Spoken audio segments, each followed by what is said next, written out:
Hi hello ನಮಸ್ತೆ welcome to Prabhu IQ YouTube channel ಎಲ್ಲರಿಗೂ ಆತ್ಮ ಸ್ವಾಗತ. ನಾನು ನಿಮ್ಮ ಪ್ರಭು ಸರ್, ಮ್ಯಾಥ್ಸ್ ಮತ್ತು ರೀಸನಿಂಗ್ ಫ್ಯಾಕಲ್ಟಿ.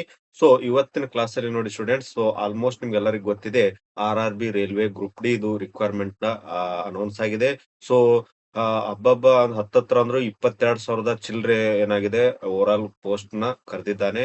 ಸೊ ನಿಮ್ಗೆ ಗೊತ್ತಿರ್ಲಿ, ಆಲ್ರೆಡಿ ಇವಾಗ ಫೆಬ್ರವರಿಯಲ್ಲಿ ಕೂಡ ಇನ್ನೂ ಎಕ್ಸಾಮಿನೇಷನ್ ನಡೀತಾ ಇದೆ. ಅಂದ್ರೆ 2025ರಲ್ಲಿ ಕರೆದಿರುವಂತ ಎಕ್ಸಾಮಿನೇಷನ್ ಅಂದ್ರೆ ಗ್ರೂಪ್ ಡಿ ನೇ ಇನ್ನೂ ನಡೀತಾ ಇದೆ. ಸೊ ಅದ್ರ ಜೊತೆಗೆ ಅವಾಗ್ಲೇ ಇನ್ನೂ ಅನೌನ್ಸ್ ಮಾಡಿದಾನೆ ನೆಕ್ಸ್ಟ್ ವೇಕೆನ್ಸಿಗಳು ಕೂಡ.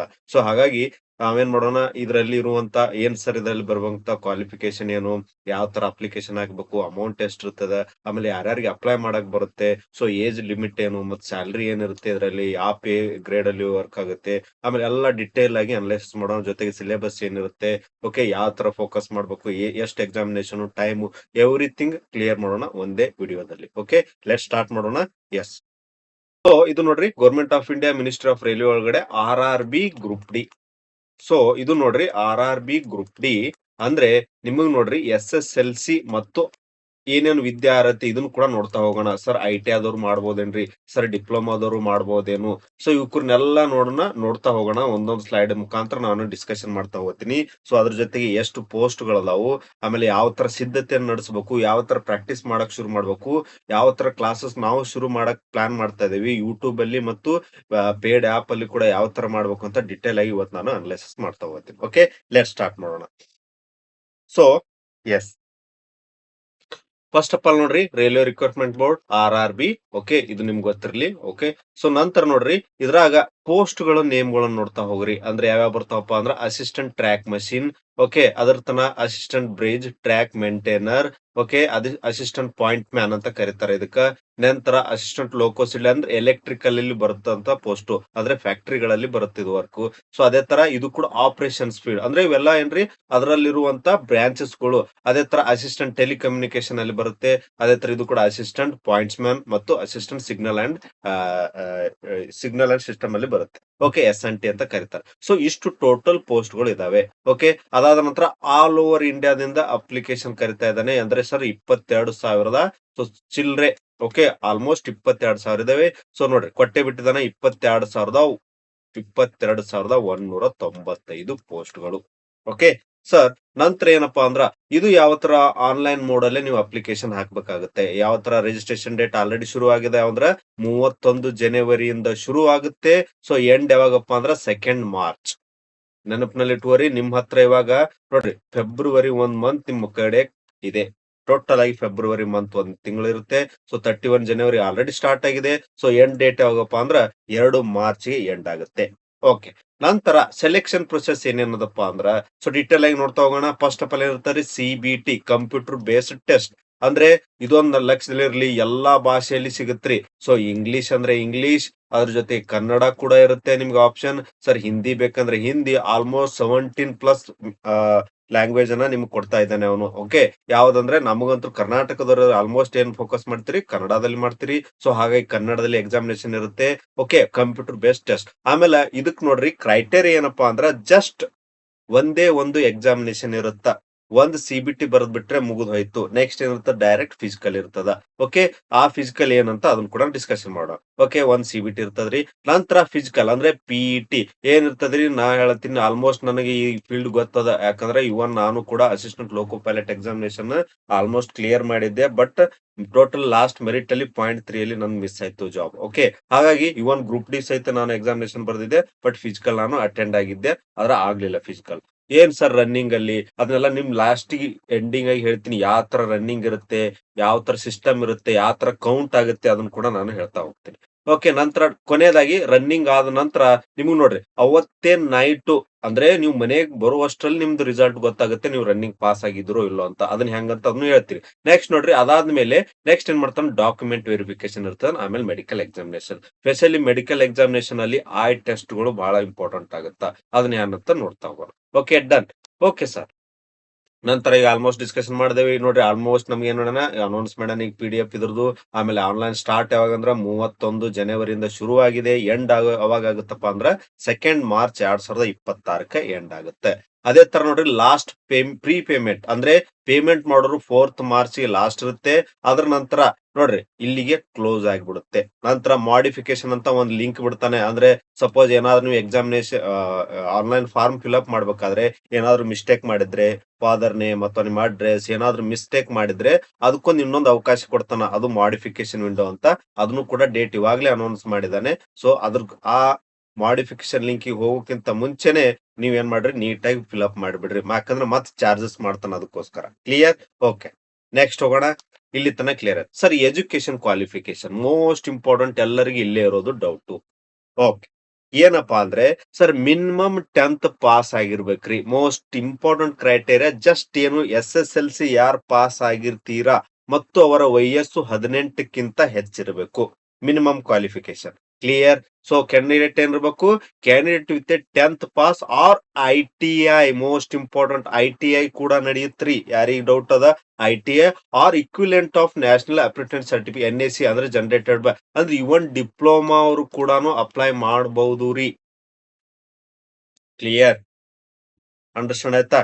ಎನಿವೇ SSLC ಮುಗಿದ್ರೆ ಡಿಪ್ಲೊಮಾ ಹಾಕಿದ್ರು ಬಂತು ಬಿಟ್ರು ಬಂತು. Anyway SSLC complete ಮಾಡಿರ್ತೀರಲ್ರಿ.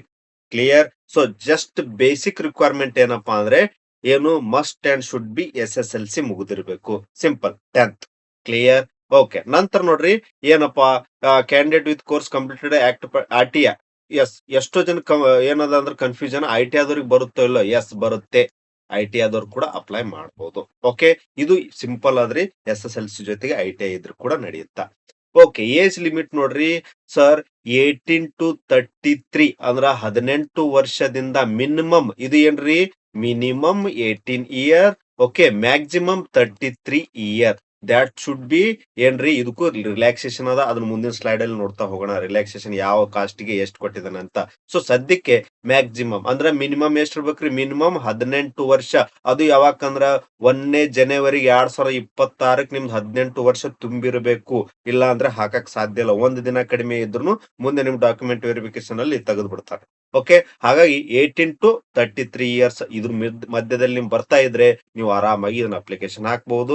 ಓಕೆ, ಏನಪ್ಪಾ ಅಂದ್ರೆ ಮಿನಿಮಮ್ ಕ್ವಾಲಿಫಿಕೇಶನ್ ಏನಪ್ಪಾ ಅಂದ್ರೆ SSLC is enough. Okay, done. Okay, ಇಲ್ಲಿ ತರ ನೋಡಿದ್ರೆ ಎಜುಕೇಶನ್ ಕ್ವಾಲಿಫಿಕೇಶನ್ ನೋಡಿದ್ರಿ, ಏಜ್ ಲಿಮಿಟ್ ನೋಡಿದ್ರಿ. ಅಂದ್ರೆ 1 ಜನವರಿ 2026 ಎಕ್ಸಾಕ್ಟ್ ನೋಡಿದಾಗ 18 ವರ್ಷ ತುಂಬಿರ್ಬೇಕು ಮಿನಿಮಮ್ ಕ್ರೈಟೇರಿಯಾ. ಬಟ್ ಅದೇ ಮ್ಯಾಕ್ಸಿಮಮ್ ಕ್ರೈಟೇರಿಯಾ ಎಷ್ಟ್ರಿ? 33 ವರ್ಷ ದಾಟಿರಬಾರದು. ಇದು ಕೂಡ ನಿಮ್ಗೆ ಗೊತ್ತಿರಲಿ. ಓಕೆ, ನೆಕ್ಸ್ಟ್ ನೋಡ್ರಿ ಅದನ್ನ ಡೀಟೇಲ್ ಆಗಿ ಕೊಟ್ಟಿದ್ದಾನೆ ಇಲ್ಲಿ. ಏನ್ ಸರ್ ಅರ್ಥ ಮಾಡ್ಕೋರಿ. ಯಾರು ನೋಡ್ರಿ ಈ ಕೆಲವೊಬ್ರು ಜನರಲ್ ಕ್ಯಾಟಗರಿದವ್ರು ಇರ್ತೀರಾ, ಆಮೇಲೆ OBC ನಾನ್ ಕ್ರಿಮಿ ಲೇಯರ್ ಅಂತ ಬರ್ತೀರಾ, ಆಮೇಲೆ SC ST. ನೋಡ್ರಿ ನಿಮ್ಗೆ ಏಜ್ ರಿಲ್ಯಾಕ್ಸೇಷನ್ ಕೊಟ್ಟಿದ್ದಾನೆ. ಅಂದ್ರೆ OBC ನಾನ್ ಕ್ರಿಮಿ ಲೇಯರ್ ಅವ್ರಿಗೆ ಎಷ್ಟಿದೆ ರೀ? 3 ವರ್ಷ ರಿಲ್ಯಾಕ್ಸೇಷನ್ ಇದೆ.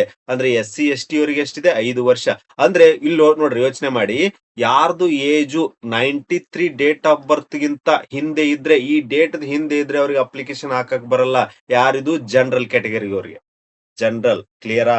ಸೊ ಜನರಲ್ ಕ್ಯಾಟಗರಿ ಅವರಿಗೆ 2/1/1993 ಹಿಂದೆ ಯಾರು ಇರ್ತಿರಲ್ಲ ಅವ್ರಿಗೆ ಹಾಕಕ್ ಬರಲ್ಲ. ಅದೇ OBC ಅವರಿಗೆ ಎಷ್ಟು ನೋಡ್ರಿ? 3 ವರ್ಷ ರಿಲ್ಯಾಕ್ಸೇಷನ್ ಇದೆ. ಇವನ್ 1990 ದವರು ಕೂಡ ಅಪ್ಲೈ ಮಾಡಬಹುದು. ಯಾಕಂದ್ರೆ ಅವ್ರಿಗೆ 3+ ಇಯರ್ ರಿಲ್ಯಾಕ್ಸೇಷನ್ ಸಿಗುತ್ತೆ. ನೀವು ಏನ್ ಮಾಡ್ಬೇಕಾಗತ್ತೆ ಅಲ್ಲಿ? ಸೊ ಏನಂತಾರೆ ಅದಕ್ಕೆ ಸರ್ಟಿಫಿಕೇಟ್ ಅಪ್ಲೈ ಮಾಡ್ಬೇಕಾಗುತ್ತೆ. OBC ನಾನ್ ಕ್ರಿಮಿ ಲೇಯರ್ ಅಂತ ನೀವು ಸೆಂಟ್ರಲ್ ಗೌರ್ಮೆಂಟ್ ಒಂದು ಸರ್ಟಿಫಿಕೇಟ್ ಸಿಗುತ್ತೆ. ಆ ಫಾರ್ಮ್ ನ ಅಪ್ಲೈ ಮಾಡ್ಬೇಕಾಗತ್ತೆ. ಇವನ್ ಫಾರ್ಮ್ ಅಪ್ಲಿಕೇಶನ್ ಹಾಕ್ಬೇಕಾದ್ರೆ. ನಂತರ SC ST ಇರೋದು ನೋಡ್ರಿ ಇನ್ನು +2 ಅಂದ್ರೆ 5 ಇಯರ್ ರಿಲ್ಯಾಕ್ಸೇಷನ್ ಸಿಗುತ್ತೆ. ಅಂದ್ರೆ 1988 ದವರು ಅಪ್ಲೈ ಹಾಕ್ಬಹುದು. ಅಂದ್ರೆ 2/1/1988 ಹಿಂದೆ ಇದ್ರೆ ಸಾಧ್ಯ ಇಲ್ಲ. ಅದ್ರ ನಂತರ ಇದ್ರೆ 80 ಕೂಡ ಅವಕಾಶ ಇದೆ. ಬಟ್ ಇವ್ರಿಗೆ ಏನು 5 ಇಯರ್ ರಿಲ್ಯಾಕ್ಸೇಷನ್ ಸಿಗುತ್ತೆ. ಓಕೆ, ಬಟ್ ಓವರ್ ಆಲ್ ನೋಡ್ದಾ ಹೋದ್ರೆ so 18 to 33 year is most eligible. 18ರಿಂದ 33 ಮಧ್ಯೆ ಇರಬೇಕು. ಕ್ಲಿಯರ್? ದ್ಯಾಟ್ಸ್ ಕ್ಲಿಯರ್ ಅಂತ ಅನ್ಕೋತೀನಿ. ಸೊ ಆಲ್ಮೋಸ್ಟ್ ಇಲ್ಲ ಎಕ್ಸ್ ಸರ್ವಿಸ್ ಮ್ಯಾನ್ ಅವರೆಲ್ಲ ಡೀಟೇಲ್ ಕೊಟ್ಟಿದ್ದಾನೆ. ಅದ್ರ ಅವಶ್ಯಕತೆ ಬೇಕಾಗಿಲ್ಲ ನಮ್ಗ. ಸೊ ಇಷ್ಟು ಸಿಂಪಲ್ 18ರಿಂದ 33 ವರ್ಷದ ಒಳಗಡೆ ಇರಬೇಕು. ಕ್ಲಿಯರ್? Okay sir. ನೆಕ್ಸ್ಟ್ ನೋಡ್ರಿ ಸರ್, ಇದು ಮೋಸ್ಟ್ ಇಂಪಾರ್ಟೆಂಟ್ ಆಗುತ್ತಾ? ಏನಪ್ಪಾ ಅಂದ್ರ ಅಪ್ಲಿಕೇಶನ್ ಫೀ ನೋಡ್ರಿ. OBC ಮತ್ತು ಜನರಲ್ ಕ್ಯಾಟಗರಿ ಎಷ್ಟು ಇರ್ತದಪ್ಪ ಅಂದ್ರೆ 500 ರೂಪಾಯಿ ಆನ್ಲೈನ್ ಪೇಮೆಂಟ್ ಮಾಡಬಹುದು. ಅಥವಾ ನೀವು ಏನ್ ಮಾಡಬಹುದು? ಪೋಸ್ಟ್ ಆಫೀಸ್ ಥ್ರೂ ನೀವು ಮಾಡ್ಕೋಬಹುದಾಗತ್ತ.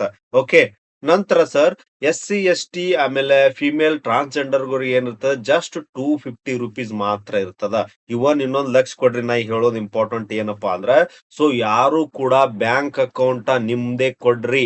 ಯಾಕ ಅನ್ನೋದು ಇಂಪಾರ್ಟೆಂಟ್ ಹೇಳ್ತೀನಿ ನಾನು. ಮೋಸ್ಟ್ ಇಂಪಾರ್ಟೆಂಟ್ ಎಷ್ಟೋ ಜನ ಏನ್ ಮಾಡ್ತೀರಿ ನೆಟ್ ಸೆಂಟರ್‌ಗೆ ಹೋಗ್ತೀರಾ.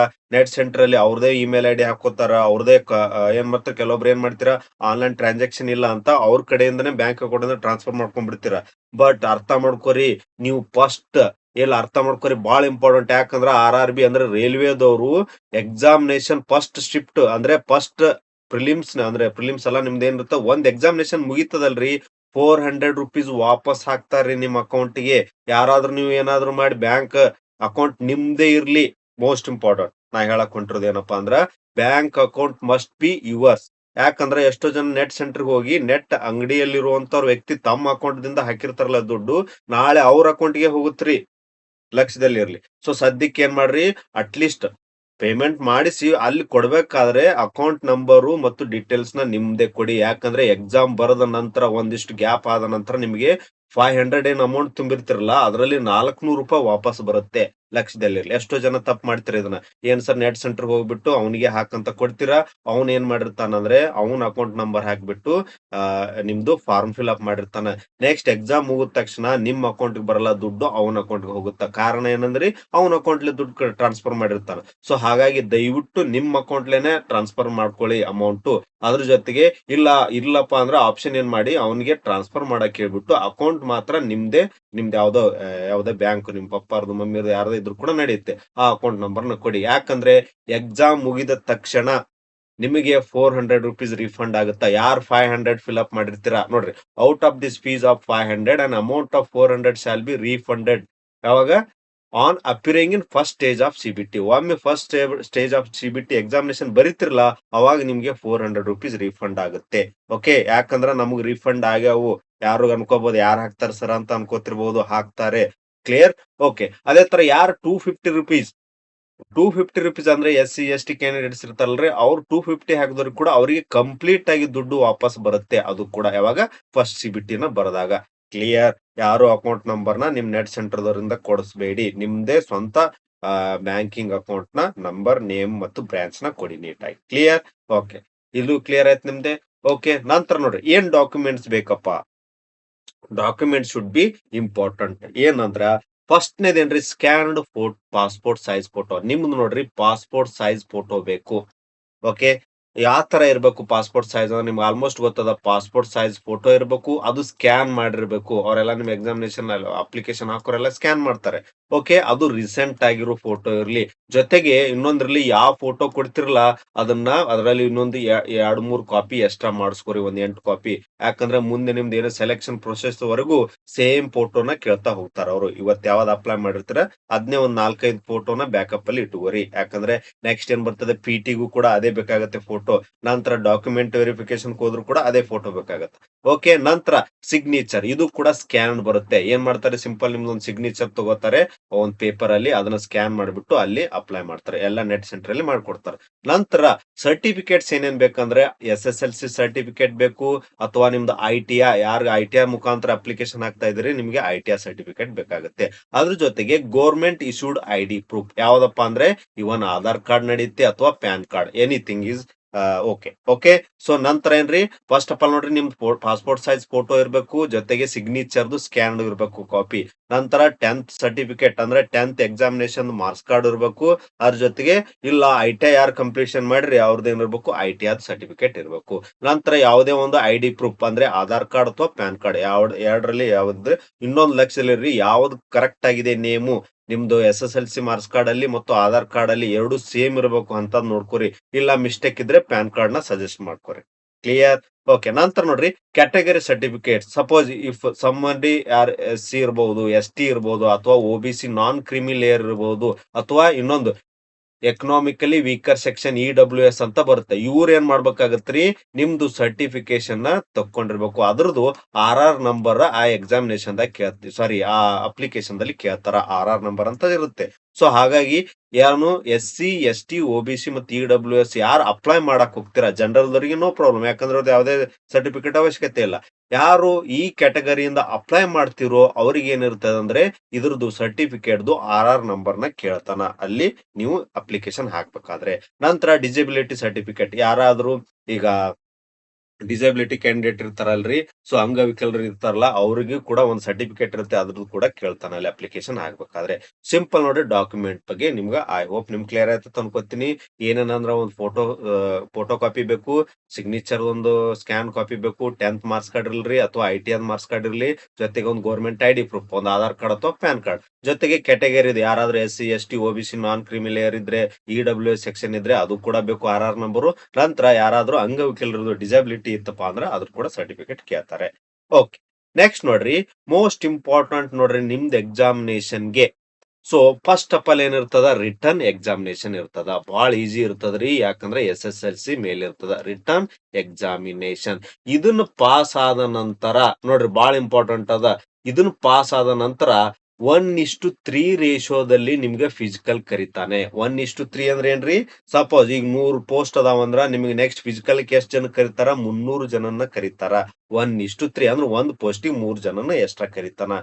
ಕಾರಣ ಮುಂದೆ ಹೆಚ್ಚು ಕಮ್ಮಿ ಆಗಬಾರ್ದಂತ. ಅಂದ್ರೆ ಇದ್ರ ಅರ್ಥ ಏನ್ರಿ, ರಿಟರ್ನ್ ಎಕ್ಸಾಮಿನೇಷನ್ ಬರದ ತಕ್ಷಣ 1:3 ಎದಕ್ಕಂದ್ರೆ PTಗೆ ಅಂದ್ರ ಫಿಸಿಕಲ್ ಎಫಿಷಿಯನ್ಸಿ ಟೆಸ್ಟ್ PET ಕರಿತಾನ. ಅದು ಏನ್ PET ಸರ್ ಏನಿರ್ತಂತ ನೆಕ್ಸ್ಟ್ ಇದರಲ್ಲಿ ಡಿಸ್ಕಷನ್ ಮಾಡೋಣ. ಓಕೆ, ಈಗ ಸಿಲೆಬಸ್ ಬಗ್ಗೆ ಡಿಸ್ಕಷನ್ ಮಾಡೋಣ. ಏನ್ ಸರ್ ಫಸ್ಟ್ ಆಫ್ ಆಲ್ ನೋಡ್ರಿ, ಫಸ್ಟ್ ಏನಿರ್ತ ಸೆಕ್ಷನ್ ಜೊತೆಗೆ ನೋಡ್ರಿ ಅರ್ಥ ಮಾಡ್ಕೋರಿ, ಕನ್ನಡದಲ್ಲೇ ಇರ್ತದ, ನೋವರಿ ಎಕ್ಸಾಮಿನೇಷನ್ ಎದ್ರಲ್ಲಿ ಇರ್ತದ, ಕನ್ನಡದಲ್ಲೇ ಇರ್ತದ. ಓಕೆ, ಸಬ್ಜೆಕ್ಟ್ ಏನಪ್ಪಾ ಅಂದ್ರೆ ಜನರಲ್ ಸೈನ್ಸ್ ಅಂದ್ರ ವಿಜ್ಞಾನ. ಓಕೆ, ಸೈನ್ಸ್ ಅಲ್ಲಿ ಬರುವಂತ ಪ್ರಶ್ನೆಗಳು ಎಷ್ಟಂದ್ರೆ 25 ಕ್ವಶನ್ಸ್ ಎದುರ ಬರ್ತಾರಿ sir. Science total marks 100 marks ಇಂದ ಇರ್ತಾರಿ. ಸೊ ಅದ್ರಲ್ಲಿ ಸೈನ್ಸ್ ಸೆಕ್ಷನ್ ಎಷ್ಟಿರ್ತಂದ್ರೆ 25 ಮೋಸ್ಟ್ ಇಂಪಾರ್ಟೆಂಟ್. ಇದ್ರ ನೋಡ್ರಿ ಫಿಸಿಕ್ಸ್, ಕೆಮಿಸ್ಟ್ರಿ ಮತ್ತು ಬಯಾಲಜಿ ಮಿಕ್ಸ್ ಕೂಡ ಇರ್ತದ. ಹಾಗಾಗಿ total 25 marks. Each question has each 1 marks, ಒಂದು ಕ್ವಶನ್ 1 ಮಾರ್ಕ್ಸ್. ಓಕೆ, ನಂತರ ಮೋಸ್ಟ್ ಇಂಪಾರ್ಟೆಂಟ್ ಮ್ಯಾಥಮೆಟಿಕ್ಸ್ ಅಲ್ಲಿ ನೋಡ್ರಿ 25 ಮಾರ್ಕ್ಸ್ ಇರುತ್ತ. ಕಂಪ್ಲೀಟ್ ಮ್ಯಾಥಮೆಟಿಕ್ಸ್ ಇರುತ್ತ, ಒಂದು ಕ್ವಶನ್ 1 ಮಾರ್ಕ್ಸ್ ಅಂದ್ರೆ ಇದು 25 ಮಾರ್ಕ್ಸ್. ನಂತರ ಈ ಜನರಲ್ ಇಂಟೆಲಿಜೆನ್ಸ್ ಅಂಡ್ ರೀಸನಿಂಗ್ ಅಲ್ಲಿ ಎಷ್ಟು ಅಂದ್ರೆ ಟೋಟಲ್ ನೋಡಿ ರೀಸನಿಂಗ್ ಗೆ ಹೈಯೆಸ್ಟ್ ಇರೋದು 30 ಕ್ವಶನ್ಸ್ ಬರ್ತಾವು. 30 ಮಾರ್ಕ್ಸ್ ಯಾವ್ದಪ್ಪ ಅಂದ್ರ ಸರ್ ರೀಸನಿಂಗ್ ಅಂದ್ರೆ 30 ಮಾರ್ಕ್ಸ್. ಸೊ ಅರ್ಥ ಮಾಡ್ಕೋರಿ, 25 30 ಅಂದ್ರೆ ಮ್ಯಾಥ್ಸ್ ಮತ್ತು ರೀಸನಿಂಗ್ ಗೆ ಹೈಯೆಸ್ಟ್ 55 ಅಂದ್ರೆ 55% ವೇಟೇಜ್ ಯಾವ್ದಪ್ಪ ಅಂದ್ರ ಮ್ಯಾಥ್ಸ್ ಮತ್ತು ರೀಸನಿಂಗ್. ಹಾಗಾಗಿ ಮೋಸ್ಟ್ ಇಂಪಾರ್ಟೆಂಟ್ ಫೋಕಸ್ ಎಲ್ಲಿ ಮಾಡ್ಬೇಕಪ್ಪ ಅಂದ್ರೆ ನೀವು ಮ್ಯಾಥಮೆಟಿಕ್ಸ್ ಮತ್ತು ರೀಸನಿಂಗ್ ಗೆ. ಓಕೆ, ನಂತರ ಏನ್ರಿ ಲಾಸ್ಟ್ 20 ಮಾರ್ಕ್ಸ್ ಎದರ್ಕಪ್ಪ ಅಂದ್ರ ಜನರಲ್ ಅವೇರ್ನೆಸ್ ಮತ್ತು ಕರೆಂಟ್ ಅಫೇರ್ಸ್. ಈಗ ನೀವು ಪ್ರಚಲಿತ ಘಟನೆಗಳು, ಸ್ವಲ್ಪ ಮಟ್ಟದಲ್ಲಿ GK ಕೇಳ್ತಾನ, ಅದ್ರ ಕೂಡ ಡಿಟೇಲ್ ಆಗಿ ಕೆಳಗಡೆ ಸಿಲೆಬಸ್ ಅದ, ಅದನ್ನ ಕೂಡ ಡಿಸ್ಕಷನ್ ಮಾಡೋಣ. ಹಾಗಾಗಿ ಟೋಟಲ್ ನೋಡ್ರಿ 25 ಜನರಲ್ ಸೈನ್ಸ್, 25 ಮ್ಯಾಥಮೆಟಿಕ್ಸ್, 30 ರೀಸನಿಂಗ್, 20 ಏನದ GK. ಹಾಗಾಗಿ ಟೋಟಲ್ ಮಾರ್ಕ್ಸ್ ಎಷ್ಟ್ರಿ 100 ಮಾರ್ಕ್ಸ್ ಗೆ ಎಕ್ಸಾಮಿನೇಷನ್ ಇರುತ್ತ. ಅದ್ರ ಜೊತೆಗೆ ಟೈಮ್ ನೋಡ್ರಿ 90 ಮಿನಿಟ್ಸ್ ಅಂದ್ರೆ 1 hour 30 ಮಿನಿಟ್ಸ್ ಅಂದ್ರೆ 1.5 ಗಂಟೆ ನಿಮಗೆ ಸಮಯ ಇರ್ತದ. ಓಕೆ, ಕಂಪ್ಯೂಟರ್ ಬೇಸ್ಡ್ ಆಧಾರಿತ ಎಕ್ಸಾಮಿನೇಷನ್ ಇರ್ತದೆ. ಯಾವುದೇ ORS ಸೀಟ್ ಇರಲ್ಲ, ಏನು ಇರಲ್ಲ, ಕಂಪ್ಯೂಟರ್ ಆಧಾರಿತ ಕ್ವಶನ್ಸ್ ಬರುತ್ತೆ. ಮೋಸ್ಟ್ಲಿ ಕ್ಲಿಕ್ ಮಾಡ್ಬೇಕಾಗುತ್ತೆ, ನಿಮ್ ಕ್ವಶನ್ ಪೇಪರ್ ಅಲ್ಲ ಡಿಸ್ಪ್ಲೇ ಆಗುತ್ತೆ. ಓಕೆ, CBT ಆಧಾರ ಮೇಲೆ ಕ್ವಶನ್ ಪೇಪರ್ ಇರ್ತವೆ. So total 100 marks question paper, ಅದರಲ್ಲಿ 1 ಗಂಟೆ 30 ನಿಮಿಷ ನಿಮ್ಗೆ ಟೈಮ್ ಇರ್ತದ. ಕ್ಲಿಯರ್ ಅಂಡರ್ಸ್ಟ್ಯಾಂಡ್ ಆಯ್ತಾ? ಸೊ ಸಬ್ಜೆಕ್ಟ್ ಯಾವಪ್ಪ ಅಂದ್ರೆ general science, mathematics, reasoning, general awareness and current affairs. Total 100 marks. Okay, so let's move ಆಗೋಣ. ಓಕೆ ಸರ್, ಈಗ ಪ್ರತಿಯೊಂದು ಸಬ್ಜೆಕ್ಟ್ ಏನೇನ್ ಟಾಪಿಕ್ಸ್ ನಿಮ್ಗೆ ಆಲ್ಮೋಸ್ಟ್ ಗೊತ್ತದ. ಮ್ಯಾಥಮೆಟಿಕ್ಸ್ ಯಾರು SSC GD ಪ್ರಿಪರೇಷನ್ ಮಾಡತ್ತೀರ ಒಂದ್ ಹೇಳ್ತೀನಿ, SSC GD ಯಾರು SSC MTS ಮಾಡ್ತಾ ಇದ್ದೀರಾ, ಗ್ರೂಪ್ ಡಿ ತಯಾರು ಮಾಡ್ತೀವಿ, ಎಲ್ಲಾನು ಸೇಮ್ ಇರುತ್ತೆ ಸಿಲೆಬಸ್, ಯಾವ್ದು ಚೇಂಜ್ ಇಲ್ಲ. ಸ್ವಲ್ಪ ಲೆವೆಲ್ ಅಷ್ಟೇ ಹೆಚ್ಚು ಕಡಿಮೆ ಆಗುತ್ತೆ ಹೊರತು ಎಲ್ಲಾನು ಸೇಮ್ ಸಿಲೆಬಸ್. SSGD ಮಾಡಿದವರು ಗ್ರೂಪ್ ಡಿ ಕ್ರ್ಯಾಕ್ ಮಾಡ್ಬೋದು, ಗ್ರೂಪ್ ಡಿ ಮಾಡ್ತಾ ಇರೋರು SSGD ಕೂಡ ಕ್ರ್ಯಾಕ್ ಮಾಡಬಹುದು. ಎರಡು ಕೂಡ same syllabus. Clear? Okay sir. ಅದ್ರಲ್ಲಿ ನೋಡ್ರಿ ಫಸ್ಟ್ ಆಫ್ ಆಲ್ ಮ್ಯಾಥಮೆಟಿಕ್ಸ್ ಅಲ್ಲಿ ನೋಡ್ರಿ ಏನೇನ್ ಬರ್ತಾವ ಸರ್ ಅಂದ್ರೆ ನಂಬರ್ ಸಿಸ್ಟಮ್, ಓಕೆ, ಸಂಖ್ಯಾಶಾಸ್ತ್ರ ಬರ್ತದ, ಬೋರ್ಡ್ ಮಾಸ್ ನಿಯಮ, ಸಿಂಪ್ಲಿಫಿಕೇಶನ್, ಡೆಸಿಮಲ್ ಅಂದ್ರೆ ಏನ್ರಿ ದಶಮಾಂಶಗಳು, ಫ್ರಾಕ್ಷನ್ ಅಂದ್ರ ಭಿನ್ನ ರಾಶಿ, ಲಸ ಮತ್ತು ಮಸ, ರೇಷಿಯೋ ಅಂದ್ರ ಅನುಪಾತ ಸಮಾನುಪಾತ, ಪ್ರತಿಶತ, ಮೆನ್ಸುರೇಷನ್ ಅಂದ್ರ ಕ್ಷೇತ್ರ ಗಣಿತ, ಸಮಯ ಮತ್ತು ಕೆಲಸ ಟೈಮ್ ಅಂಡ್ ವರ್ಕ್ ಬರ್ತ್ರಿ, ಟೈಮ್ ಅಂಡ್ ಡಿಸ್ಟನ್ಸ್ ಅಂದ್ರ ಸಮಯ ಮತ್ತು ದೂರ, ನಂತರ ಸಿಂಪಲ್ ಇಂಟ್ರೆಸ್ಟ್, ಕಾಂಪೌಂಡ್ ಇಂಟ್ರೆಸ್ಟ್ ಅಂದ್ರ ಸರಳ ಬಡ್ಡಿ, ಚಕ್ರ ಬಡ್ಡಿ ಬರ್ತ್ರಿ, ಪ್ರಾಫಿಟ್ ಅಂಡ್ ಲಾಸ್ ಲಾಭ ಹಾನಿ, ಅಲ್ಜಿಬ್ರಾ ಅಂದ್ರ ಬೀಜಗಣಿತ, ಜಾಮೆಟ್ರಿ, ಟ್ರಿಗ್ನೋಮೆಟ್ರಿ ಅಂದ್ರ ಓಕೆ. ಸೊ ನೋಡ್ರಿ ತ್ರಿಕೋನಮಿತಿ, ಎಲಿಮಿನೇಟರಿ ಸ್ಟ್ಯಾಟಿಕ್ಸ್ ಅಂತ ಬರುತ್ತೆ, ಸಂಖ್ಯಾಶಾಸ್ತ್ರ, ಆಮೇಲೆ ವರ್ಗಮೂಲ, ಏಜ್ ಮೇಲೆ ವಯಸ್ಸಿನ ಮೇಲೆ, calendar, clock, pipe and system, ನಲ್ಲಿ ಮತ್ತು ತೊಟ್ಟಿ ಅಂತ ಬರ್ತಾವ. ಇಟ್ಟು ನೋಡ್ರಿ ನಿಮ್ದು ಮ್ಯಾಥಮೆಟಿಕ್ಸ್ ಅಲ್ಲಿ ಸೆಕ್ಷನ್ಸ್ ಗಳು ಅಂದ್ರೆ ಇಷ್ಟು ಟಾಪಿಕ್ ಅಲ್ಲಿ ನಿಮ್ದು ಏನ್ ಬರ್ತದ ಕ್ವಶನ್ಸ್ ಗಳು ಬರ್ತಾ ಹೋಗುತ್ತ. ಕ್ಲಿಯರ್? ಓಕೆ. ನಂತರ ನೋಡ್ರಿ ಏನ್ ಇಂಪಾರ್ಟೆಂಟ್ ಅಂದ್ರೆ ಜನರಲ್ ಇಂಟೆಲಿಜೆನ್ಸ್ ಅಂದ್ರೆ ರೀಸನಿಂಗ್ ಅಲ್ಲಿ ಬರುವಂತ ಕ್ವಶನ್ಸ್ ಗಳು ನೋಡ್ರಿ, alphabetic analogies, alphabetic series, number series ಮೇಲೆ, ಕೋಡಿಂಗ್ ಡಿಕೋಡಿಂಗ್ ಮತ್ತು mathematical operation, relationship, syllogisms, jumbling, Venn diagram, DI ಮೇಲೆ ಬರುತ್ತೆ. ಅದ್ರ ಜೊತೆಗೆ ಡಿಸಿಷನ್ ಮೇಕಿಂಗ್ ಎಲ್ಲ ಡಿಟೇಲ್ ಆಗಿ ಕೊಟ್ಟನ ರೀಸನಿಂಗ್ ಅಲ್ಲಿ ಬರುವಂತ ಕ್ವಶನ್ಸ್ ಗಳು ಮೋಸ್ಟ್ ಇಂಪಾರ್ಟೆಂಟ್. ಯಾಕಪ್ಪ ಅಂದ್ರ 30 ಮಾರ್ಕ್ಸ್ ವೇಟೇಜ್ ಎದ್ರದಪ್ಪ ಅಂದ್ರ ರೀಸನಿಂಗ್ ಅದ್ರಿ. ಅದೇ ತರ ಮ್ಯಾಥ್ಸ್ ಎಷ್ಟ ಅದ ಅಂದ್ರ ಸರ್ 25 ಮಾರ್ಕ್ಸ್. ಟೋಟಲ್ ಎರಡು ನೋಡ್ರಿ ಹಾರ್ಟ್ ಆಫ್ ದಿ ಸಬ್ಜೆಕ್ಟ್ ಅನ್ಬೋದು, ಹಾರ್ಟ್ ಆಫ್ ದಿ ಕೋರ್ಸ್ ಅನ್ಬೋದು. ಯಾಕಂದ್ರ 55 ಮಾರ್ಕ್ಸ್ ಮ್ಯಾಥ್ಸ್ ಮತ್ತು ರೀಸನಿಂಗ್ ಆಗುತ್ತ. ಕ್ಲಿಯರ್? ಓಕೆ. ನಂತರ ಜನರಲ್ ಸೈನ್ಸ್ ನೋಡ್ರಿ, ಜನರಲ್ ಸೈನ್ಸ್ ಅಂದ್ರೆ ವಿಜ್ಞಾನ, ಭೌತಶಾಸ್ತ್ರ, ಓಕೆ, ಕೆಮಿಸ್ಟ್ರಿ, ಆಮೇಲೆ ಲೈಫ್ ಸೈನ್ಸ್ ಅಂದ್ರೆ ಬಯಾಲಜಿಯಲ್ಲಿ ಬರುವಂತ ನೋಡ್ರಿ. ಅದು ಕೊಟ್ಬಿಟ್ಟ ನಾವು 10th ಸ್ಟ್ಯಾಂಡರ್ಡ್ ಲೆವೆಲ್ ಅಂದ್ರೆ SSLC ಲೆವೆಲ್ ಮಾತ್ರ ಕ್ವಶನ್ಸ್ ಗಳು ಕೇಳ್ಬೇಕಂತ. ಅಂದ್ರೆ SSLC ಪುಸ್ತಕದಲ್ಲಿ ಇರುವಂತ ಫಿಸಿಕ್ಸ್, ಕೆಮಿಸ್ಟ್ರಿ ಮತ್ತು ಬಯಾಲಜಿ, ಜೀವಶಾಸ್ತ್ರ, ಆಮೇಲೆ ಭೌತಶಾಸ್ತ್ರ ಮೇಲೆ ಕ್ವಶನ್ಸ್ ಗಳು. ನಂತರ ನೋಡ್ರಿ ಸರ್ ಕರೆಂಟ್ ಅಫೇರ್ GK ನೋಡ್ರಿ, ಇದು ಎಷ್ಟು ಬರ್ತದೆ ತಿಳಿದ್ದೆ ನಾನು. Okay sir 25 marks. ಉಳಿತೇನ್ರಿ ಇನ್ನ ಲಾಸ್ಟ್ 20 ಮಾರ್ಕ್ಸ್ ಯಾವ್ದಪ್ಪ ಅಂದ್ರ ವಿಚಾರ ಮಾಡ್ರಿ ಏನದ ಜನರಲ್ ಅವೇರೆನ್ಸ್ ಅಂದ್ರೆ GK. Okay. Current affairs most important ನೋಡ್ರಿ. ಈಗ ಆಲ್ಮೋಸ್ಟ್ ಎಕ್ಸಾಮಿನೇಷನ್ ನಡೀತಾ ಇದಾವೆ. ಈ ಶಿಫ್ಟ್ ಗಳಲ್ಲಿ ನಾವು ಅನಲೈಸಿಸ್ ಮಾಡ್ತಾ ಹೋದ್ರೆ ಕರೆಂಟ್ ಅಫೇರ್ಸ್ ಗಳು ಜಾಸ್ತಿ ಬರ್ತಾ ಇದಾವೆ. ಅಂದ್ರೆ ಪ್ರಚಲಿತ ಘಟನೆ ಮೇಲೆ ಕ್ವಶನ್ಸ್ ಗಳು ಬರತ್ತವು. ನಂತರ ಏನು ಸೈನ್ಸ್ ಅಂಡ್ ಟೆಕ್ನಾಲಜಿ ಮೇಲೆ ಕೇಳ್ತಾನೆ, ಸ್ಪೋರ್ಟ್ಸ್ ಇವೆಂಟ್ ಗಳು ಆದ ಮೇಲೆ, ಕಲ್ಚರ್ಸ್ ಗಳ ಮೇಲೆ, okay, personalities, economics. So everything ಯಾವ್ದಂದ್ರೆ ಜನರಲ್ ಅವೇರೆನ್ಸ್ ಮತ್ತು ಹೆಚ್ಚು ಕಾನ್ಸಂಟ್ರೇಟ್ ಎದ್ರ ಮೇಲೆ ಮಾಡ್ಬೇಕಪ್ಪ ಅಂದ್ರ ಕರೆಂಟ್ ಅಫೇರ್ಸ್ ಮೇಲೆ ಕ್ವಶನ್ಸ್ ಗಳು ಜಾಸ್ತಿ ಬಂದಾವು ಈ ಸರಿ ಎಕ್ಸಾಮಿನೇಷನ್. ಕ್ಲಿಯರ್? ಓಕೆ. ನಂತರ ನೋಡ್ರಿ ಆಲ್ಮೋಸ್ಟ್ ನೋಡ್ರಿ ಸಿಲೆಬಸ್ ನ ನೋಡಿದ್ವಿ. ಓಕೆ. ಇದು ಎಷ್ಟು ಮಾರ್ಕ್ಸ್ ಅಂದ್ರೆ 20 ಮಾರ್ಕ್ಸ್. ಟೋಟಲ್ ಎಷ್ಟಾಗುತ್ತೆ 100 ಮಾರ್ಕ್ಸ್. ಓಕೆ. ನಂತರ ನೋಡ್ರಿ sir most important physical efficiency test ಏನಿರ್ತದ PET. ಓಕೆ. ಒಮ್ಮೆ ನೋಡ್ರಿ ಎಕ್ಸಾಮಿನೇಷನ್ ನೀವು ಪಾಸ್ ಆದ ನಂತರ, ಕ್ಲಿಯರ್, ಒಮ್ಮೆ ನೀವು ಎಕ್ಸಾಮಿನೇಷನ್ ಪಾಸ್ ಆದ ನಂತರ ಏನ್ ಮಾಡ್ತಾನ್ರಿ ಕಟ್ಟಪ್ ಬಿಡ್ತಾನ. ಕಟ್ಟಪ್ ಬಿಟ್ಟ ನಂತರ ಏನ್ ಸರ್ ಓವರ್ ಆಲ್ ನನಗ್ ಗೊತ್ತಿರೋ ಪ್ರಕಾರ ಲಾಸ್ಟ್ 2018-19 ಕಟ್ಟಪ್ ಬಿಟ್ಟಿದ್ದ ಎಷ್ಟಂದ್ರ ಸೊ 62 ಪಾಯಿಂಟ್ ಸಮಥಿಂಗ್ ನಿಂತಿತ್ತು ಆ ಲಾಸ್ಟ್ ಟೈಮ್. ಕ್ಲಿಯರ್? ಅಂದ್ರೆ 100ಕ್ಕೆ 62 ಪಾಯಿಂಟ್ ಸಮಥಿಂಗ್ ಬಿಟ್ಟಿದ್ದ. ಓಕೆ. ಅದ್ರ ಬಗ್ಗೆ ಬಿಡ್ರಿ ಈಗ. ಓಕೆ. ನೆಕ್ಸ್ಟ್ ಈ ಸರ ಎನಿವೇ ಕಟ್ಟಪ್ ಜಾಸ್ತಿ ಹೋಗುತ್ತೆ. ಕಾರಣ ಅಂದ್ರೆ ಕಾಂಪಿಟೇಷನ್ ಜಾಸ್ತಿ ಇದ್ದೇ ಇರುತ್ತೆ. ಸೊ PET ಏನಪ್ಪಾ ಅಂದ್ರೆ ಸೊ ಒಮ್ಮೆ ನೀವು CBT 1 ಎಕ್ಸಾಮಿನೇಷನ್ ಪಾಸ್ ಆಗ್ತಿರಲ್ಲ, ನಿಮಗ 1:3 ಲಕ್ಷ ಕೊಡ್ರಿ. ಏನಪ್ಪಾ ಅಂದ್ರ ಒಂದು ಪೋಸ್ಟಿಗೆ 3 ಜನನಂತೆ ಕರಿತಾನೆ. Clear? Depend on cut off. Okay. Male candidate, female candidate ಅಂತ ಎರಡು ಅದಾವ್ರಿ. ಮೇಲ್ ಕ್ಯಾಂಡಿಡೇಟ್ ನೋಡ್ರಿ ಸಿಂಪಲ್ 35 kg ಒಂದು ಉಸುಕಿನ ಚೀಲ ಇರುತ್ತ. ನಾ ಹೋಗಿ ಬಂದಿನ್ರಿ ಫಿಸಿಕಲ್ ಅದಕ್ಕೆ ಹೇಳತ್ತೀನಿ. ಏನಪ್ಪಾ ಅಂದ್ರ 35 kg ವೇಟ್ ಇರ್ತದ. ಏನು ಒಂದು ಸಿಮೆಂಟಿನ ಚೀಲ ಇಟ್ಟಿರ್ತಾರ, ಅದ್ರಾಗ ಉಸುಕ್ ಇರುತ್ತ. ಅದನ್ನ ಹೊತ್ಕೊಂಡ್ ಬಿಟ್ಟು ಜಸ್ಟ್ 100 ಮೀಟರ್ ನ ನಡಿತಾ ಹೋಗ್ಬೇಕು. ಎಷ್ಟು 2 ಮಿನಿಟ್ಸ್ ಅಲ್ಲಿ. ಬಾಳ ಏನಿರಲ್ರಿ, ನೀವು ಆರಾಮಾಗಿ ಹೋಗ್ತೀರಾ, 1 ನಿಮಿಷದಲ್ಲಿ ಮುಗಿಸ್ಬಿಡ್ತೀರ. ಕ್ಲಿಯರ್? ಯಾಕಂದ್ರೆ ಜಸ್ಟ್ ಏನು ನಿಮ್ ಫಿಸಿಕಲ್ ಸ್ಟ್ರೆಂತ್ ಚೆಕ್ ಮಾಡ್ತಾ ಇದ್ದಾನು ಅಷ್ಟೇ. ಓಕೆ. ಏನಂದ್ರೆ ಸಿಂಪಲ್ ಒಂದು ಟೇಬಲ್ ಅಲ್ಲಿ ಒಂದು ಉಸ್ಕಿನ ಚೀಲ ತುಂಬಿಟ್ಟಿರ್ತಾರ. ಜಸ್ಟ್ ಅದನ್ನ ವೇಟ್ ಲಿಫ್ಟ್ ಮಾಡೋದು, ಹೆಗಲ್ ಮೇಲೆ ಇಟ್ಕೋಬೇಕು. ಹೆಗಲ್ ಮೇಲೆ ಇಟ್ಕೊಂಡ್ಬಿಟ್ಟು ಜಸ್ಟ್ ವಾಕ್ ಮಾಡ್ಬೇಕು. ಆ ದಂಡಿಗೆ ಹೋಗ್ಬಿಟ್ಟು ಅದನ್ನ ಜಸ್ಟ್ ಏನ್ ಮಾಡೋದು ಚೀಲಾನ ಇಡಬೇಕು. ಇನ್ನೇನು ಯಾವುದೇ ಕಾರಣಕ್ಕೂ ಚೀಲವನ್ನ ಕೆಳಗಡೆ ಇನ್ ಕೇಸ್ ನಡಿಬೇಕಾದ್ರೆ ಕೆಳಗಡೆ ಬೀಳಬಾರ್ದು. ಬಿದ್ರೆ ಅಲ್ಲೇ ನೀವು ಔಟ್ ಆಗ್ತೀರಾ. ಅದೊಂದು ತಲೆಯಲ್ಲಿ ಇಟ್ಟುವರಿ. ಓಕೆ. ಏನಪ್ಪಾ ಅಂದ್ರೆ ಜಸ್ಟ್ ಏನು ಕೆಲವ್ರು ಎಷ್ಟೋ ಜನ ಓಡಕ್ ಶುರು ಮಾಡ್ತಾರೆ. ಓಡೋಕ್ ಸಾಧ್ಯತೆ ಮಾಡಕ್ಕೆ ಹೋಗ್ಬೇಡ್ರಿ. ನಡಿತಾ ಹೋದ್ರೆ ನೀವು ಆರಾಮಾಗಿ ರೀಚ್ ಆಗ್ತೀರಾ. 1 ಮಿನಿಟ್ ಸಾಕು. ಇವ್ರು ಆಕ್ಚುಲಿ 2 ಮಿನಿಟ್ಸ್ ಕೊಟ್ರ. ಜಸ್ಟ್ ಏನ್ ಮಾಡಲ್ಲ, ವೇಟ್ ನ ಪುಟ್ ಅಪ್ ಮಾಡ್ಕೊಳ್ಳೋದು, ಜಸ್ಟ್ ಕ್ಯಾರಿ ಮಾಡೋದು. ಓಕೆ. ನಡೀತಾ ಹೋದ್ರೆ 1 ನಿಮಿಷದಲ್ಲಿ ಆರಾಮ್ ಜಸ್ಟ್ 100 ಮೀಟರ್ ಅಷ್ಟೇ ಇರುತ್ತೆ. ಕ್ಲಿಯರ್? ಇದು ಒಂದಾಯ್ತು. ನೆಕ್ಸ್ಟ್ ನೋಡ್ರಿ ಮೋಸ್ಟ್ ಇಂಪಾರ್ಟೆಂಟ್ ಕಷ್ಟ ಅನ್ಸೋದೆಲ್ಲಪ್ಪ ಅಂದ್ರೆ ಇಲ್ಲೇ ಕಷ್ಟ ಅಲ್ಲ, ರನ್ನಿಂಗ್ ಪ್ರಾಕ್ಟೀಸ್ ಮಾಡೋದ್ರಿಗೆ ಈಸಿ ಆಗುತ್ತ. ಏನಪ್ಪಾ ಅಂದ್ರೆ ಸರ್ 1000 ಮೀಟರ್ ಅಂದ್ರೆ 1 ಕಿಲೋಮೀಟರ್ ರನ್ನಿಂಗ್ ಇರುತ್ತ್ರಿ. ಯಾವಾಗ ಇದು 35 ಕೆಜಿ ವೇಟ್ ಲಿಫ್ಟಿಂಗ್ ಪಾಸ್ ಆದ ನಂತರ ಇದು ನೆಕ್ಸ್ಟ್ ಕಳಿಸ್ತಾನ. ಎಲ್ಲಿ 1 ಕಿಲೋಮೀಟರ್ ರನ್ನಿಂಗ್ ಇರುತ್ತ. ಟೈಮ್ ನೋಡ್ರಿ 4 ನಿಮಿಷ 15 ಸೆಕೆಂಡ್ ಅಲ್ಲಿ ನೀವು 1 ಕಿಲೋಮೀಟರ್ ರನ್ನಿಂಗ್ ಕಂಪ್ಲೀಟ್ ಮಾಡ್ಬೇಕು. ಅದು ಯಾವ ತರ ಏನ್ ಸಿಸ್ಟಮ್ ಇರುತ್ತೆ ನಾನು ಈಸಿಯಾಗಿ ಹೇಳ್ತೀನಿ. ಓಕೆ, ಅದೇ ತರ ಫಿಮೇಲ್ ಕ್ಯಾಂಡಿಡೇಟ್ಸ್ ನಮ್ ಯಾರು ಹೆಣ್ಣು ಮಕ್ಕಳು ಟ್ರೈ ಮಾಡ್ತಾ ಇದಾರೆ ಅವರಿಗೆ ಜಸ್ಟ್ ನೋಡ್ರಿ, ಇವ್ರಿಗೆ ನೋಡ್ರಿ 20 ಕೆಜಿ ವೇಟ್ ಇರ್ತದ. ಗಂಡ್ ಮಕ್ಳಿಗೆ 35 ಕೆಜಿ ಇದ್ರೆ ಇವರಿಗೆ 20 ಕೆಜಿ ವೇಟ್ ಇರ್ತದೆ. ಅದ್ರಲ್ಲಿ ಏನು ಸಿಂಪಲ್ ಮರಳು ಹಾಕಿರ್ತಾರ, ಉಸುಕು, ನಮ್ ಸೈಡ್ ಅಲ್ಲಿ ಉಸುಕ್ ಅಂತೇವಿ. ಸೊ ಮರಳನ್ನ ಹಾಕಿಬಿಟ್ಟು ಒಂದ್ ಚೀಲವನ್ನು ಪ್ಯಾಕಪ್ ಮಾಡಿರ್ತಾರ. ಜಸ್ಟ್ ಅದನ್ನ ವೇಟ್ ನ ಕ್ಯಾರಿ ಮಾಡೋದು. 2 ನಿಮಿಷ ಟೈಮ್ ಕೊಟ್ರ ನೀವು ಜಸ್ಟ್ ಅದೇನು 100 ಮೀಟರ್ ನ ಪಾಸ್ ಆಗ್ಬೇಕು ಅಷ್ಟೇ. ನೆಕ್ಸ್ಟ್ ನೋಡ್ರಿ, ಇವ್ರಿಗೂ ಕೂಡ 1000 ಮೀಟರ್ ರನ್ನಿಂಗ್ ಇವರಿಗೆ ನೋಡ್ರಿ 1 ನಿಮಿಷ ಜಾಸ್ತಿ ಟೈಮ್ ಕೊಟ್ಟಾನ. ಅಂದ್ರ ಇವ್ರು 5 ನಿಮಿಷ 40 ಸೆಕೆಂಡ್ ಇರ್ತದ. ಬಾಯ್ಸ್ಗೆ 4 ಮಿನಿಟ್ಸ್ 15 ಸೆಕೆಂಡ್, ಗರ್ಲ್ಸ್ಗೆ 5 ಮಿನಿಟ್ಸ್ 40 ಸೆಕೆಂಡ್ ಇರುತ್ತ. ಓಕೆ, ಇವರಿಗೆ 5 ನಿಮಿಷ 40 ಸೆಕೆಂಡ್ ಕೊಡ್ತಾನ. ರನ್ನಿಂಗ್ ಎಷ್ಟಪ್ಪ ಅಂದ್ರೆ 1000 ಮೀಟರ್ ರನ್ನಿಂಗ್ ಇರುತ್ತ, ಅಂದ್ರೆ 1 ಕಿಲೋಮೀಟರ್ ರನ್ನಿಂಗ್. ಓಕೆ, ಇವರಿಗೆ 1 kilometre running time 5 minute 40 second. ಬಾಯ್ಸ್ಗೆ 1 kilometre running 4 minute 15 second. Clear? I hope ನಿಮ್ಗೆ ಅಂಡರ್ಸ್ಟ್ಯಾಂಡ್ ಆಯ್ತು ಅಂತ PET. ಸೊ PET ಅಲ್ಲಿ ನೋಡ್ರಿ ಲಕ್ಷ ಕೊಡ್ರಿ, ರನ್ನಿಂಗ್ ಅಂದ್ರೆ ಮೋಸ್ಟ್ ಇಂಪಾರ್ಟೆಂಟ್. ಇವ್ರ ನೋಡ್ರಿ ಸಿಸ್ಟಮ್ ಭಾರಿ ಅದ. ಯಾಕಂದ್ರೆ ಇವನ್ ನಾನೇ ಹುಬ್ಳಿಗೆ ರನ್ನಿಂಗ್ ನಾನು ಫಿಸಿಕಲ್ ಹೋಗಿದ್ದೆ. ಓಕೆ, ಅಲ್ಲಿ ಏನ್ ಮಾಡ್ತಾರಪ್ಪ ಅಂದ್ರ ನೋಡ್ರಿ 250 ಟ್ರ್ಯಾಕ್ ಇರುತ್ತ.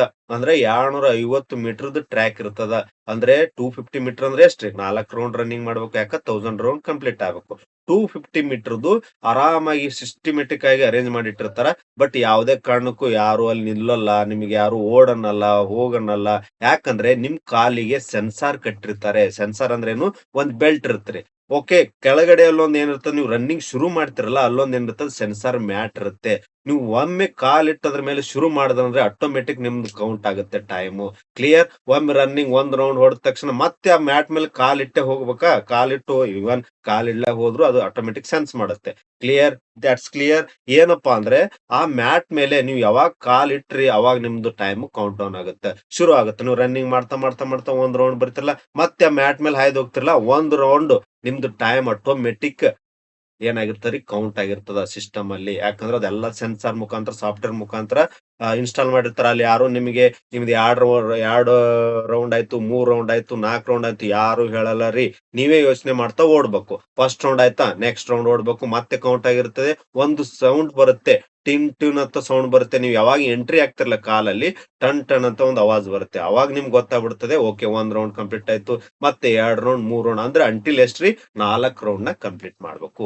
ಒಮ್ಮೆ ನೀವು 4 ರೌಂಡ್ ಕಂಪ್ಲೀಟ್ ಮಾಡಿದ ತಕ್ಷಣ ನೀವು ಸೈಡಿಗೆ ಬಂದು ಕೂತ್ಕೋಬಹುದು.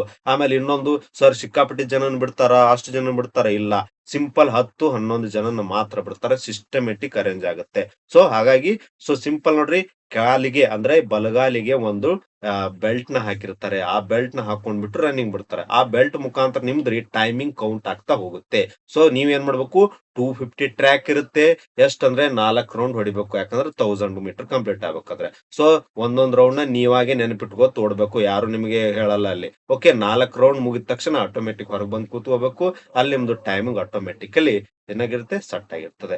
ಓಕೆ, ಒಮ್ಮೆ ನಿಮ್ದು ಇಷ್ಟೆಲ್ಲ ಆದ ತಕ್ಷಣ ಅವತ್ತೇ ಎಕ್ಸಾಮಿನೇಷನ್ ಅಂದ್ರೆ ರನ್ನಿಂಗ್ ಆದ ನೈಟೇ ಓಕೆ ಒಂದು ಏನ್ ಬಿಡ್ತಾನೆ, ಲಿಸ್ಟ್ ಬಿಡ್ತಾನೆ. ಅದ್ರಲ್ಲಿ ನೀವು ಸೆಲೆಕ್ಟ್ ಆಗಿದ್ರೆ ಎಸ್ ಅಂತ ಬರುತ್ತೆ, ಇಲ್ಲ ಅಂದ್ರೆ ಇಲ್ಲ ಅಂತ. ಕ್ಲಿಯರ್? ಸೊ ಅವತ್ತೇ ನೈಟ್ ನೀವು ಡಿಸೈಡ್ ಆಗ್ಬಿಡ್ಬೇಕು. ಆದ್ರೆ ಎಸ್, ಇಲ್ಲ ಅಂದ್ರೆ ಇಲ್ಲ. ಯಾರ್ದು ಆಗಿರುತ್ತೆ ಅವ್ರಿಗೆ ಏನ್ ಕೇಳ್ತಾನೆ, ನೆಕ್ಸ್ಟ್ ಮೆರಿಟ್ ಅಲ್ಲಿ ಏನ್ ಕರಿತಾನೆ, ಡಾಕ್ಯುಮೆಂಟ್ ವೆರಿಫಿಕೇಶನ್ ಕರಿತಾನ. ಸಿಂಪಲ್. ಸೊ ಮೇನ್ಲಿ ಎರಡ್ ನೋಡ್ರಿ, ಒಂದ್ ಎಕ್ಸಾಮಿನೇಷನ್, ಒಂದು PET ತುಂಬಾ ಈಜಿ ಅದ. 35 kg ವೇಟ್ ಹೊತ್ಕೊಂಡ್ ಕೇರಿ 2 ಮಿನಿಟ್ಸ್ ಅಲ್ಲಿ ಕಂಪ್ಲೀಟ್ ಮಾಡ್ಬೇಕು. ಆಮೇಲೆ ಲೇಡೀಸ್ಗೆ 20 kg ನ ಜಸ್ಟ್ 2 ಮಿನಿಟ್ಸ್ ಅಲ್ಲಿ 100 ಮೀಟರ್ ನ ವಾಕ್ ಮಾಡ್ಬೇಕು. ಓಕೆ, ನೆಕ್ಸ್ಟ್ ಏನು ರನ್ನಿಂಗ್ ಇರ್ತದ, 1000 ಮೀಟರ್ ರನ್ನಿಂಗ್ ಇರುತ್ತ, 4 ಮಿನಿಟ್ 15 ಸೆಕೆಂಡ್ ಅಲ್ಲಿ ಬಾಯ್ಸ್. ಅದೇ ತರ ಗರ್ಲ್ಸ್ ಗೆ 5 ಮಿನಿಟ್ಸ್ 40 ಸೆಕೆಂಡ್ ಅಲ್ಲಿ ಮುಗಿಸ್ಬೇಕು. ನಾ ಯಾವ ತರ ಅಂತ ಸೆನ್ಸಾರ್ ಇರುತ್ತೆ ಆ ತರ ರನ್ನಿಂಗ್ ಮಾಡ್ಬೇಕು. ಕ್ಲಿಯರ್? ಐ ಹೋಪ್ ಕ್ಲಿಯರ್ ಆಯ್ತು ಅನ್ಕೋತೀನಿ. ಸೊ ಅದ್ರ ನಂತರ ನಮ್ಮ ಅಕಾಡೆಮಿಯಲ್ಲಿ ನೋಡಿ, ಓಕೆ ಸರ್, ಏನು ನಮ್ಮ ರಮೇಶ್ ಅಕಾಡೆಮಿಯಲ್ಲಿ ಇದ್ರದ್ದು ವಿಶೇಷ ಕ್ಲಾಸಸ್ ಗಳನ್ನ ಶುರು ಮಾಡ್ತಾ ಇದ್ದೇವೆ. ಓಕೆ ಸರ್, ಯೂಟ್ಯೂಬ್ ಅಲ್ಲಿ ಕೂಡ ಬರುತ್ತೆ. ಓಕೆ, ಯೂಟ್ಯೂಬ್ ಅಲ್ಲಿ ಕೂಡ ವೀಕ್ಲಿ ಇರುತ್ತೆ. ಅದ್ರ ಜೊತೆಗೆ ಡೀಟೇಲ್ ಕ್ಲಾಸ್ ಥಿಯರಿ ಬೇಕಪ್ಪ ಅಂದ್ರೆ ಸೊ ನಿಮ್ಗೆ ಆಲ್ಮೋಸ್ಟ್ ನಿಮ್ಗೆ ಏನ್ ಮಾಡ್ತಾ ಇದ್ದೇವೆ, ಪ್ಲಸ್ ಕ್ಲಾಸಸ್ ನ ಆದಷ್ಟು ಬೇಗ ಸೂನ್ ಆಗಿ ನಾವೇನ್ ಮಾಡ್ತಾ ಇದ್ದೇವೆ, ಲಾಂಚ್ ಮಾಡ್ತಾ ಇದೀವಿ. ಕ್ಲಿಯರ್? ಸೊ ಯಾವಾಗಂತ ಡೇಟ್ ನಾವು ಹೇಳ್ತೀವಿ. ಈಗ ಸದ್ಯಕ್ಕೇನ್ರಿ ಯೂಟ್ಯೂಬ್ ಅಲ್ಲಿ ಏನ್ ಮಾಡ್ಬೇಕಂತ ಪ್ಲಾನ್ ಮಾಡಿದೇವಂದ್ರೆ, ಸೊ ಪ್ರೀವಿಯಸ್ ಇಯರ್ ಕ್ವೆಷನ್ಸ್ ಗಳನ್ನ last time RRB group D ಯಲ್ಲಿ ಬಂದಿರುವಂತ ಕ್ವೆಶ್ಚನ್ಸ್ ಗಳನ್ನ ನಾವೇನ್ ಮಾಡ್ತಾ ಇದೀವಿ, ಸಾಲ್ವ್ ಮಾಡಕ್ ಶುರು ಮಾಡ್ತೀವಿ. ಅಂದ್ರೆ ಮ್ಯಾಥ್ಸ್ ರೀಸನಿಂಗ್ ಅಲ್ಲಿ ಯಾವ ತರ ಬಂದಿದ್ದು ಕ್ವೆಶ್ಚನ್ ಅಂತ.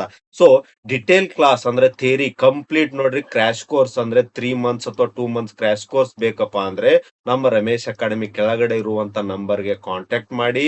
ಸೊ ಓಕೆ, ಸೊ ಅಲ್ಲಿಂದ ನೀವು ಡಿಟೇಲ್ ಆಗಿ ತಿಳ್ಕೊರಿ ಯಾವಾಗ ಕ್ಲಾಸ್ ಶುರು ಆಗುತ್ತೆ ಏನು ಅಂತ. ಅದರಲ್ಲಿ ನಾನೇ ಮ್ಯಾಥಮೆಟಿಕ್ಸ್ ರೀಸನಿಂಗ್ ನ ನಾನ್ ಹ್ಯಾಂಡಲ್ ಮಾಡ್ತಾ ಇದ್ದೀನಿ. ಕ್ಲಿಯರ್? ಸೊ ಮ್ಯಾಥಮೆಟಿಕ್ಸ್ ರೀಸನಿಂಗ್ ನಾನ್ ಮಾಡ್ತೀನಿ, GK ಒಬ್ರು ಇರ್ತಾರೆ, ಸೈನ್ಸ್ ಗೆ ಬೇರೆ ಟೀಚರ್ಗಳು ಇರ್ತಾರೆ. ಸೊ ಹಾಗಾಗಿ ಇದ್ರ ಸದುಪಯೋಗ ಪಡ್ಕೋರಿ. ನಾ ಆಲ್ಮೋಸ್ಟ್ ಡಿಟೇಲ್ ಆಗಿ ಡಿಸ್ಕಷನ್ ಮಾಡ್ತೀನಿ. ಕ್ಲಿಯರ್?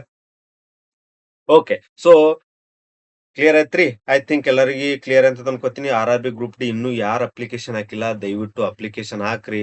31 ಜನವರಿಗೆ ಶುರು ಆಗಿದೆ. ಸೊ ಇದ್ರ ಕ್ಲಾಸಸ್ ಕೂಡ ಆನ್ಲೈನ್ ಅಲ್ಲಿ ಶುರು ಆಗ್ತವೆ. ಸೊ ಡೈಲಿ ಕ್ಲಾಸ್ ನೋಡಿ. ಓಕೆ, ಇದ್ರ ಸದುಪಯೋಗನ ಪಡ್ಕೊರಿ ಅಂತ ಹೇಳ್ತಾ ನೆಕ್ಸ್ಟ್ ಕ್ಲಾಸ್ ಅಲ್ಲಿ ಸಿಗೋಣ. Thank you so much.